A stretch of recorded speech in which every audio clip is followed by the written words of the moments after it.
Hello दोस्तों, स्वागत है दोस्तों आपका आज की वीडियो में। आज का वीडियो है दोस्तों हिंदी साहित्य के क्वेश्चन, रीतिकाल से कुछ हिंदी साहित्य के क्वेश्चंस के बारे में। चलिए दोस्तों शुरू करते हैं। पहला क्वेश्चन देखिए दोस्तों, आचार्य शुक्ल ने रीतिकाल की समय सीमा कब से कब तक मानी है? यह मानी है 1700 से 1900 तक। आगे अगला क्वेश्चन, रीतिकाल को श्रृंगार काल का नाम किसने दिया है? यह दिया है आचार्य विश्वनाथ प्रसाद मिश्र ने। आगे अगला क्वेश्चन, आचार्य शुक्ल ने रीतिकाल के प्रवर्तक किसे माना है? आचार्य शुक्ल ने रीतिकाल का प्रवर्तक किसे माना है? यह माना है आचार्य चिंतामणि त्रिपाठी को। रीतिकाल का प्रवर्तक माना है आचार्य चिंतामणि त्रिपाठी को आचार्य रामचंद्र शुक्ल ने। आगे है, रीतिकाल की प्रमुख विशेषता क्या है? रीतिकाल की प्रमुख विशेषता है दोस्तों श्रृंगार वर्णन और रीति निरूपण। आगे है अगला क्वेश्चन, आगे है रीतिकाल के पतन का प्रमुख कारण क्या है? तो यह है लोकमंगल की भावना का अभाव।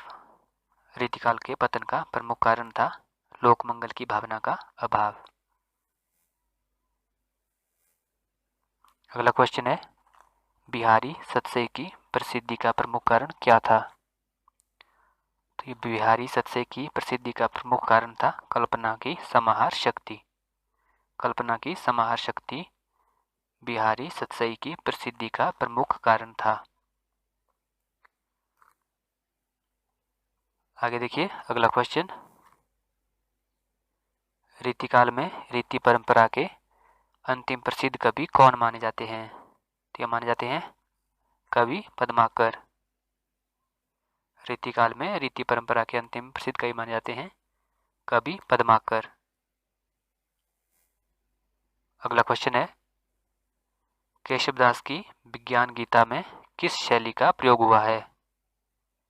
तो केशवदास की विज्ञान गीता में प्रतीक शैली का प्रयोग किया गया है। आगे है अगला क्वेश्चन, कवि पद्माकर को कौन सी पदवी प्राप्त थी? कवि पद्माकर को कविराज शिरोमणि की पदवी प्राप्त थी। अगला क्वेश्चन है, पद्माकर के पद्माभरण व जगत विनोद किस निरूपण से संबंधित हैं? यह संबंधित है पद्माकर अलंकार निरूपण व जगत विनोद संबंधित है रस निरूपण से। जो पद्माकर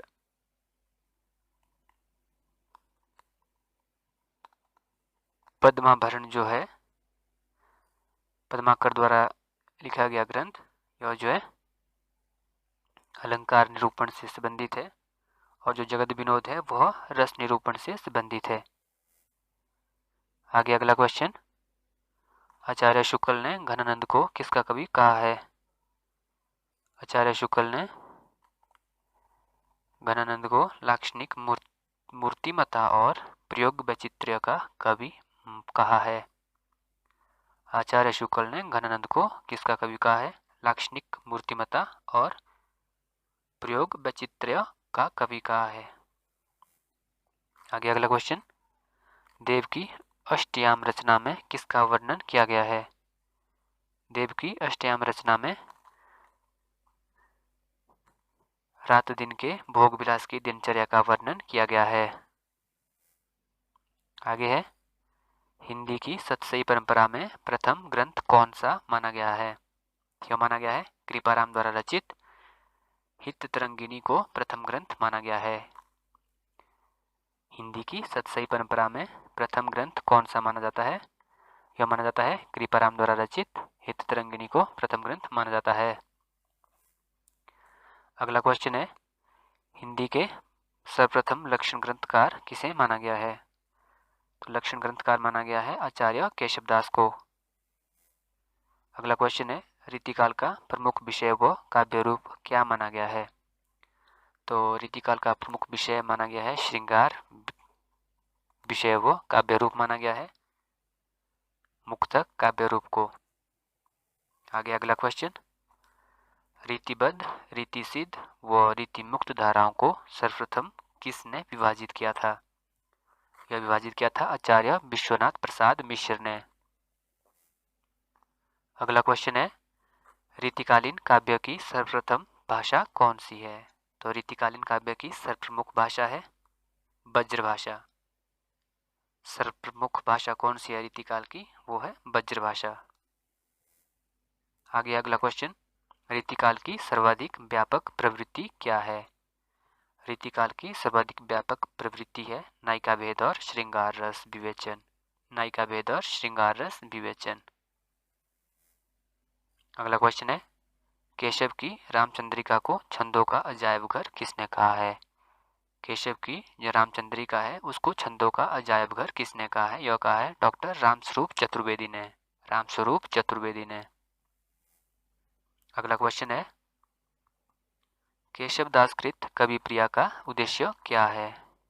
केशवदास कृत कवि प्रिया का उद्देश्य है सामान्य पाठकों को काव्यशास्त्र की शिक्षा देना।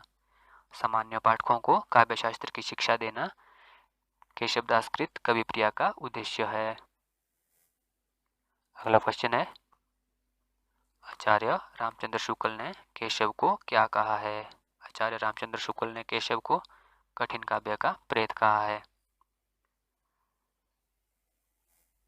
आगे है अगला क्वेश्चन, कविवर देव की सर्वप्रथम रचना कौन सी है? कविवर देव की सर्वप्रथम रचना है भावविलास। आगे अगला क्वेश्चन, कविवर देव को किस दृष्टि से अधिक सफलता मिली है? कविवर देव को आचार्यत्व की दृष्टि से कम तथा कवि की दृष्टि से अधिक सफलता मिली है। अगला क्वेश्चन है, रीतिकालीन कवियों में बिहारी की तुलना किससे की गई है? रीतिकालीन कवियों में बिहारी की तुलना कविवर देव से की गई है। आगे अगला क्वेश्चन, हिंदी में नायिका भेद की प्रौढ़तम रचना करने वाले आचार्य कवियों में सर्वोपरि कौन है? तो इसमें सर्वोपरि है आचार्य कविवर देव। नायिका भेद की प्रौढ़तम रचना के लिए सर्वोपरि है वो है आचार्य कविवर देव। आगे अगला क्वेश्चन, नायिका भेद वर्णन की दृष्टि से सर्वप्रथम ग्रंथ कौन सा है?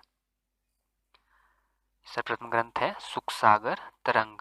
नायिका भेद वर्णन की दृष्टि से सर्वप्रथम ग्रंथ है सुखसागर तरंग। अगला क्वेश्चन है, रीतियुगीन कवियों का सर्वाधिक प्रिय छंद कौन सा रहा है? यह सर्वाधिक प्रिय छंद रहा है सवैया। रीतियुगीन कवियों का सर्वाधिक प्रिय छंद रहा है सवैया। आगे है, छंद निरूपक ग्रंथों में कौन सी कृति प्राचीनतम है? यह है केशवदास कृत छंदमाला। छंद निरूपक ग्रंथों में यह कृति सर्वाधिक प्राचीनतम है वो है केशवदास कृत छंदमाला।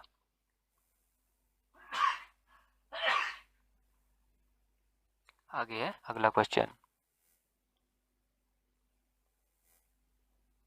अगला क्वेश्चन है, बिहारी सतसई पर फिरंगी सतसई नामक फारसी में टीका ग्रंथ किसने लिखा है? यह लिखा है आनंदीलाल शर्मा जोशी ने। बिहारी सतसई पर फिरंगी सतसई नामक फारसी में टीका ग्रंथ किसने लिखा है? यह लिखा है आनंदीलाल शर्मा जोशी ने।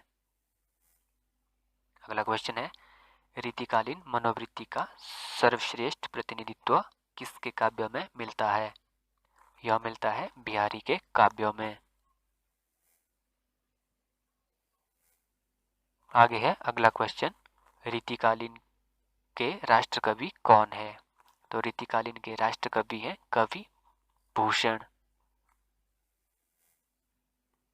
आगे अगला क्वेश्चन, भूषण के काव्यों में कौन से रस प्रधान है?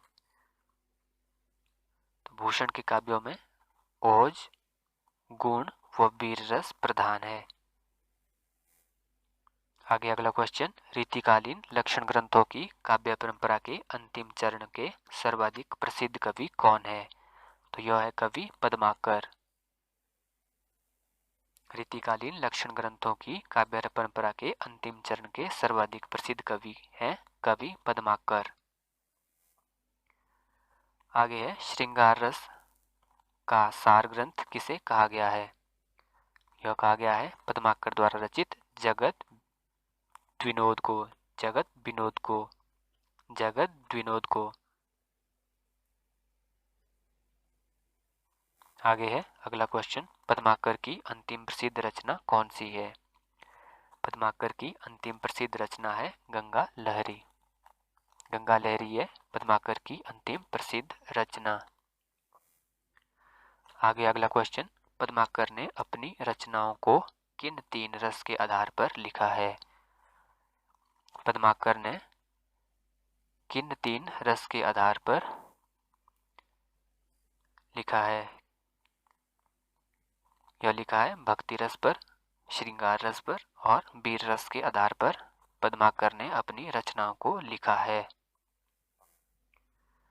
अगला क्वेश्चन, रीतिकालीन प्रबंध काव्यों को प्रसिद्ध किस कारण नहीं मिली है? वह मुक्त काव्यों की लोकप्रियता के कारण। रीतिकालीन प्रबंध काव्यों को प्रसिद्धि किस कारण से जो वो नहीं मिली मुक्तक काव्यों की लोकप्रियता के कारण।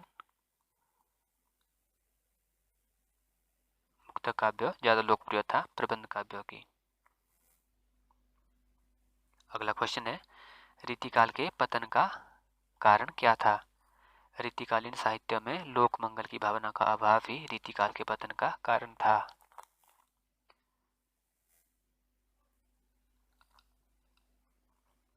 आगे है अगला क्वेश्चन, केशवदास का जन्म कब हुआ? केशवदास का जन्म हुआ था 1560 ईस्वी में।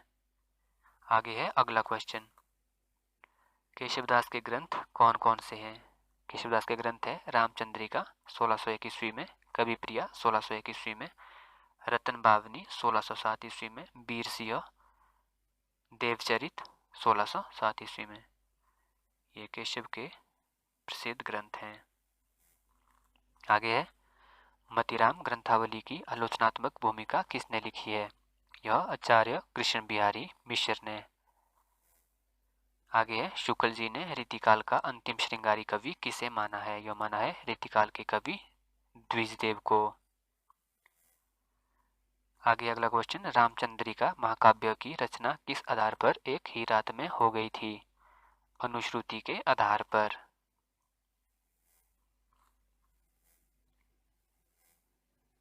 आगे है, वृत्तरंगिणी ग्रंथ के कवि कौन है? वो है कवि जसवंत सिंह। वृत्तरंगिणी ग्रंथ के कवि कौन है? वो है कवि जसवंत सिंह। अगला क्वेश्चन है, रसिक गोविंद किस संप्रदाय के रीतिकालीन कवि थे? ये थे निम्बार्क संप्रदाय के रीतिकालीन कवि रसिक गोविंद। ये जो है निम्बार्क संप्रदाय के रीतिकालीन कवि थे। आगे है, आधुनिक काल में घनानंद ग्रंथावली का संपादन किसने किया? यह किया था कवि रामवृक्ष बेनीपुरी ने। घनानंद ग्रंथावली का संपादन किया था कवि रामवृक्ष बेनीपुरी ने। आगे अगला क्वेश्चन, हिंदी साहित्य की उत्तर मध्यकाल रीतिकाल नामक पुस्तक किसकी है? यह है प्रोफेसर महेंद्र कुमार की। हिंदी साहित्य की उत्तर मध्यकाल रीतिकाल नामक पुस्तक है प्रोफेसर महेंद्र कुमार की। अगला क्वेश्चन है, हरिचरण दास ने बिहारी सतसई की टीका किस नाम से लिखी? यह लिखी हरिप्रकाश टीका के नाम से। हरिचरण दास ने बिहारी सतसई की टीका लिखी हरिप्रकाश टीका के नाम से। अगला क्वेश्चन है, किस कवि ने वीर रसात्मक प्रबंध काव्य लिखा है? यह लिखा है कवि गोरेलाल ने। वीर रसात्मक प्रबंध काव्य लिखा है कवि गोरेलाल ने। अगला क्वेश्चन है, रीतिकाल को रीति काव्य किसने कहा? यह कहा था डॉक्टर जॉर्ज ग्रियर्सन ने। रीतिकाल को रीति काव्य कहा था डॉक्टर जॉर्ज ग्रियर्सन ने। अगला क्वेश्चन है, रीतिकाल का कौन सा कवि प्रकृति चित्रण के लिए विख्यात है? वो है कवि सेनापति, जो कि प्रकृति चित्रण के लिए विख्यात हैं। रीतिकाल के कवि कवि सेनापति। अगला क्वेश्चन है, कवि मतीराम की रचना कौन सी है? कवि मतीराम की रचना है ललित लाम रचना। ललित ललाम रचना, यह जो है कवि मतीराम की रचना है ललित ललाम रचना। अगला क्वेश्चन है, कवि भूषण द्वारा रचित ग्रंथ कौन कौन से हैं? कवि भूषण द्वारा रचित ग्रंथ कौन कौन से हैं? वो हैं छत्रसाल दशक, शिवा भाविनी व शिवराज भूषण। ये जो है कवि भूषण के प्रसिद्ध रचित ग्रंथ हैं, छत्रसाल दशक, शिवा भाविनी व शिवराज भूषण। आगे है, कविदेव किस नाटक के रचयिता है? कविदेव किस नाटक के रचयिता है? वो है नाट्य देव माया प्रपंच के। नाटक देव माया प्रपंच लिखा गया कवि देव द्वारा।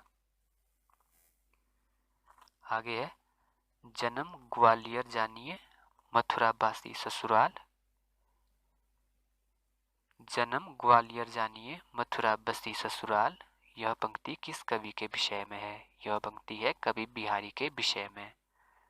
जन्म ग्वालियर जानिए मथुरा बसी ससुराल, यह पंक्ति कवि बिहारी के विषय में है। आगे अगला क्वेश्चन, जयपुर नरेश प्रताप शाही के दरबार में रहने का श्रेय किस कवि को मिला था? यह मिला था कवि पद्माकर को। जयपुर नरेश प्रताप शाही के दरबार में रहने का श्रेय मिला था कवि पद्माकर को। आगे है, कवि प्रताप शाही की रचना कौन सी है? कवि प्रताप शाही की रचना है रचना व्यंग्यार्थ कौमुदी। रचना व्यंग्यार्थ कौमुदी। अगला क्वेश्चन है, रीतिकाल के आचार्यों ने नायिका भेद ग्रंथों की रचना किस आधार पर की? यह की भानुदत्त की रचना रसमंजरी के आधार पर। भानुदत्त की रचना रसमंजरी के आधार पर की रीतिकाल के आचार्यों ने नायिका भेद ग्रंथों की रचना। भानुदत्त की रचना रसमंजरी के आधार पर। आगे है, रीतिकाल के कवियों को आचार्य नहीं मानने के कौन कौन से कारण हैं? रीतिकाल के कवियों का ज्ञान एकांकी एवं सीमित था। इन कवियों में सूक्ष्म विवेचन शक्ति का अभाव था तथा किसी मौलिक सिद्धांत का प्रतिपादन नहीं कर पाना। इस तरह से जो इन्हें आचार्य नहीं माना जा सकता। आगे है, डॉक्टर नगेंद्र ने रीतिकाल के ग्रंथकारों को किस प्रकार का आचार्य माना है? तो उन्होंने माना है कवि शिक्षक आचार्य। डॉक्टर नगेंद्र ने रीतिकाल के ग्रंथकारों को माना है कवि शिक्षक आचार्य। आगे है, रीतिकालीन काव्य की विशेषता कौन कौन सी है? रीतिकालीन काव्य की विशेषता कौन कौन सी है? वो है रीति निरूपण, चमत्कार प्रदर्शन, श्रृंगार रस की प्रमुखता। यह जो है रीतिकालीन काव्य की प्रमुख विशेषता है। रीति निरूपण, चमत्कार प्रदर्शन, श्रृंगार रस की, ये जो इनकी प्रमुखता है। अगला क्वेश्चन है, किस कवि की संवाद योजना को सर्वश्रेष्ठ माना गया है? कवि केशव दास की संवाद योजना को जो है वो सर्वश्रेष्ठ माना गया है। आगे देखिए अगला क्वेश्चन, रीतिकाल में राष्ट्रीयता की भावना जगाने वाले कवि कौन थे? यह थे कवि भाभूषण। भाभूषण रीतिकाल में राष्ट्रीयता की भावना जगाने वाले कवि थे भूषण। आगे है, घनानंद को अमर करने वाली रचना कौन सी है? यह है रचना सुजान सागर। घनानंद को अमर करने वाली रचना है रचना सुजान सागर।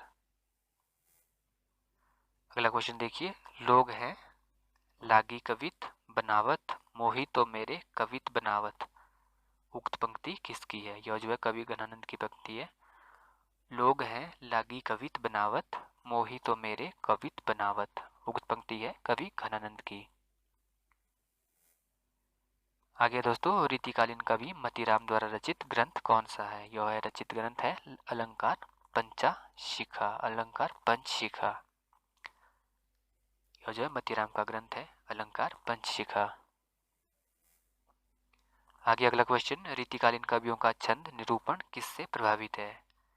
यह कवियों का छंद निरूपण वृत्त रत्नाकर से प्रभावित है। रीतिकालीन कवि गोप द्वारा रचित अलंकार ग्रंथ कौन से हैं? यह है रामचंद्राभरण, रामचंद्र भूषण एवं रामालंकार नामक ग्रंथ कवि गोप द्वारा रचित है। रीतिकालीन कवि गोप द्वारा रचित ग्रंथ कौन से हैं? वो है रामचंद्राभरण, रामचंद्र भूषण एवं रामालंकार। आगे देखिए, कवि रसलीन का उपनाम क्या था? कवि रसलीन का उपनाम था सैयद गुलाम नबी। सैयद गुलाम नबी वह उपनाम था कवि रसलीन का। आगे अगला क्वेश्चन, कवि पद्माकर ने किन के आश्रय में रहकर काव्य रचना की थी? कवि पद्माकर ने किन किन के आश्रय में रहकर काव्य रचना की थी? वो की थी कवि पद्माकर ने जयपुर नरेश प्रताप सिंह, सतारा नरेश रघुनाथ राव तथा ग्वालियर नरेश दौलतराव सिंधिया के आश्रय में रहकर काव्य रचना की थी कवि पद्माकर ने। आगे अगला क्वेश्चन,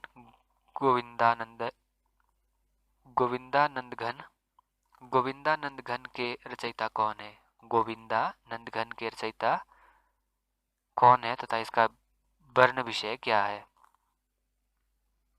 तो गोविंदानंद घन के रचयिता है रसिक गोविंद तथा वर्ण विषय है अलंकार नायिका भेद व रस निरूपण। आगे देखिए अगला क्वेश्चन, राग रत्नाकर किस विषय का ग्रंथ है? राग रत्नाकर जो है वो रीति शास्त्र विषय का ग्रंथ है। राग रत्नाकर यह जो है रीति शास्त्र विषय का ग्रंथ है। अगला क्वेश्चन है, ब्रजभाषा के माध्यम से विषय को समझाने का प्रयास किस रीति ग्रंथ में किया गया है? यह किया गया है व्यंग्यार्थ कौमुदी रीति ग्रंथ में। आगे अगला क्वेश्चन, सुजान चरित में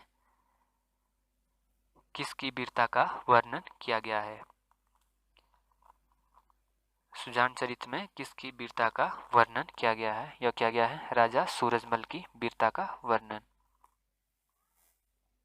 आगे अगला क्वेश्चन, श्री हरि जी रचना का क्या नाम है? श्री हरि जी की रचना का क्या नाम है? रचना का नाम है राधा सुधा शतक। राधा सुधा शतक लिखा गया श्री हरि जी द्वारा, राधा सुधा शतक। अगला क्वेश्चन देखिए, किस कवि की नीति कुंडलिया ग्राम में प्रसिद्ध है? किस कवि की नीति कुंडलिया ग्राम में प्रसिद्ध है? कवि गिरधर कविराय की नीति कुंडलिया ग्राम में प्रसिद्ध है। कवि गिरधर कविराय की नीति कुंडलिया ग्राम प्रसिद्ध है। आचार्य शुक्ल ने हिंदी का प्रथम नाटक किस रीतिकालीन कवि द्वारा रचित माना है? यह माना है कवि महाराज शिवनाथ सिंह द्वारा। आचार्य शुक्ल ने हिंदी का प्रथम नाटक किस रीतिकालीन कवि द्वारा रचित माना है? यह माना है कवि महाराज विश्वनाथ सिंह द्वारा।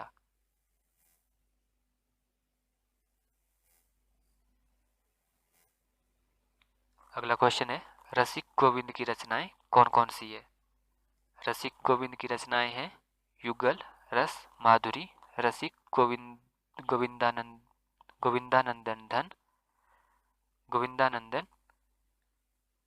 कलयुग रासवादी।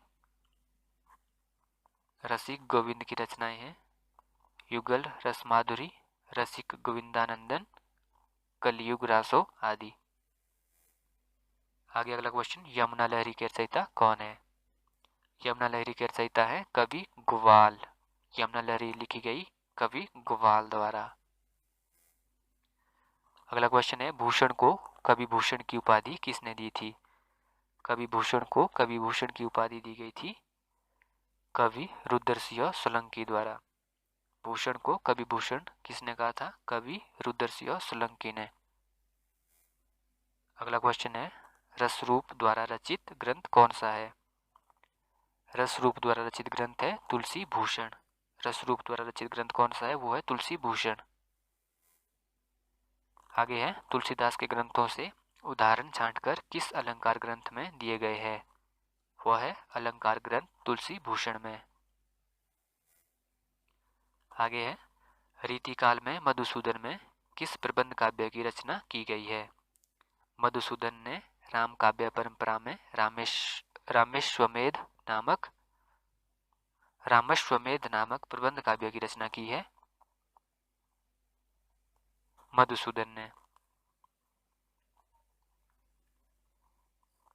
मधुसूदन ने राम काव्य परंपरा में रामेश्वमेध नामक प्रबंध काव्य की रचना की है।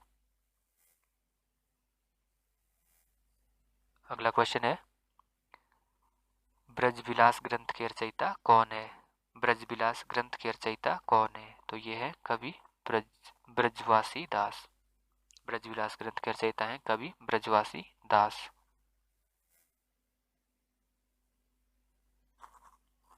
भगवत रसिक ने किस ग्रंथ की रचना की है? भगवत रसिक ने किस ग्रंथ की रचना की है? अनन्य निश्चयात्मक ग्रंथ की रचना की है भगवत रसिक ने। आगे अगला क्वेश्चन, अन्योक्ति कल्पद्रुम नामक ग्रंथ के रचयिता कौन है? अन्योक्ति कल्पद्रुम नामक ग्रंथ के रचयिता हैं कवि दीनदयाल गिरी।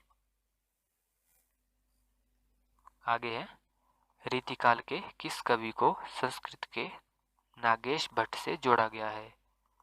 रीतिकाल के किस कवि को संस्कृत के नागेश भट्ट से जोड़ा गया है? तो ये कवि है कवि सेनापति को रीतिकाल के कवि सेनापति को संस्कृत के नागेश भट्ट से जोड़ा गया है। अगला क्वेश्चन है, कवि सब्बलसियो ने किस शैली में अनुवाद किया? तो कवि सब्बलसियो ने महाभारत की दोहा छुपाई शैली में जो है अनुवाद किया। कवि सब्बलसियो ने दोहा छुपाई शैली में, महाभारत की दोहा छुपाई शैली में। आगे है, पद्माकर की जगत विनोद में कुल कितने छंद है? इसमें पद्माकर की जगत विनोद में कुल 731 छंद हैं। आगे है, कवि बिहारी को कौन सा ग्राम जागीर के रूप में दिया गया है? तो यह दिया गया है काली पहाड़ी नामक ग्राम। कवि बिहारी को जागीर के रूप में दिया गया था काली पहाड़ी नामक ग्राम को।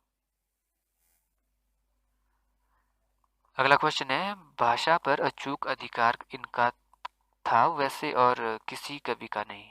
घनानंद के विषय में यह पंक्ति किसकी है? यह पंक्ति है आचार्य रामचंद्र शुक्ल की। घनानंद के विषय में कि भाषा पर अचूक अधिकार इनका जैसा है वैसा किसी का नहीं। अगला क्वेश्चन है, रीतिकाल नाम से प्रयुक्त रीति शब्द का अर्थ क्या है? रीति शब्द का अर्थ है काव्यांग विवेचन के लक्षण उदाहरण देने की पद्धति। रीतिकालीन सामाजिक सांस्कृतिक दशाएं कैसी थी? रीतिकालीन सामाजिक सांस्कृतिक दशाएं अत्यंत दयनीय अवस्था की थी।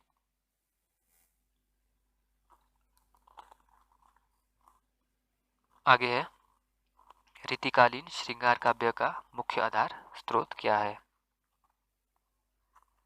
वह है भक्तिकालीन कृष्ण काव्य। रीतिकालीन श्रृंगार काव्य का मुख्य आधार स्रोत क्या है? वो है भक्तिकालीन कृष्ण काव्य।